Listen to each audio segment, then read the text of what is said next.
Bank Indonesia Cabang Manado Senin 8 Februari 2021 mengadakan konferensi pers terkait makroekonomi Sulawesi Utara dengan pembicara utama Kepala Bank Indonesia Cabang Manado Arbonas Huta Barat di Hotel Four Points Sheraton.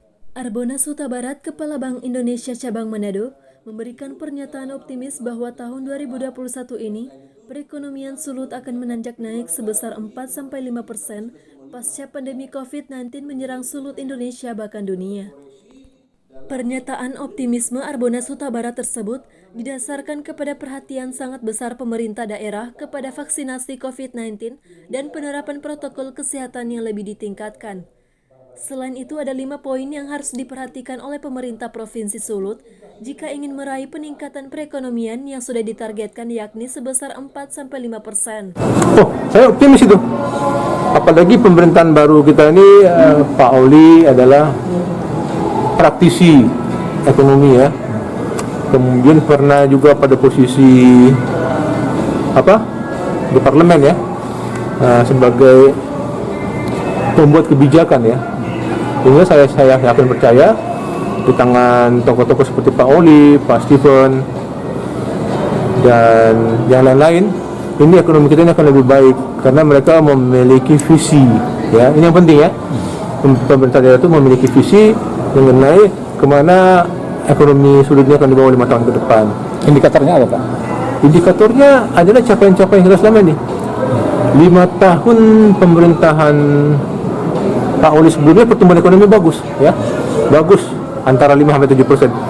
Yang tahun 2020 itu kan pengecualian karena seluruh Indonesia bahkan seluruh dunia mengalami ini ya, pandemi ya, krisis kesehatan yang mengakibatkan terjadi krisis ekonomi. Sehingga bercermin daripada yang lalu, kami dari Bank Indonesia sangat optimis nih, pemerintahan baru ini akan cepat melakukan langkah-langkah dalam rangka pemulihan dan kita akan cepat memperoleh hasilnya. Bank Indonesia kan memproyeksikan pertumbuhan di 2021 antara 4-5%. Ya.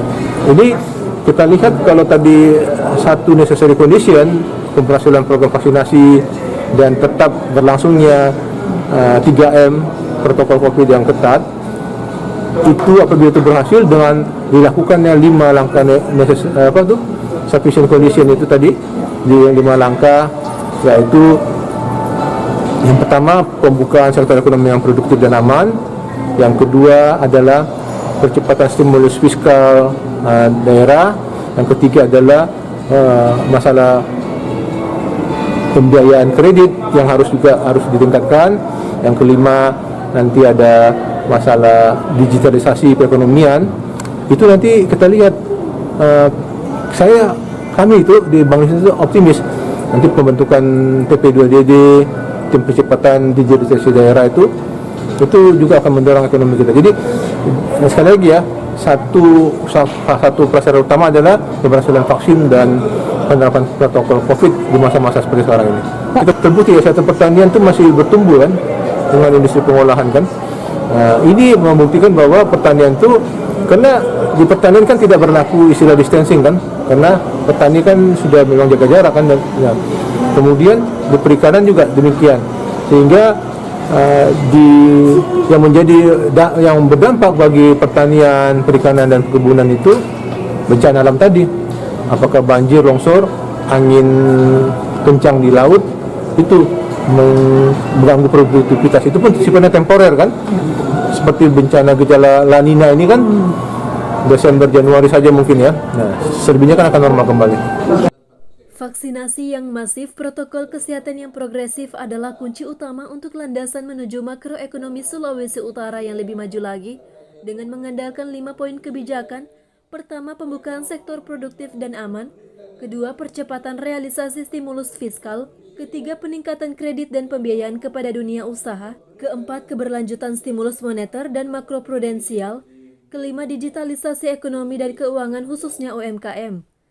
Tim Liputan Manado News Network Sulut.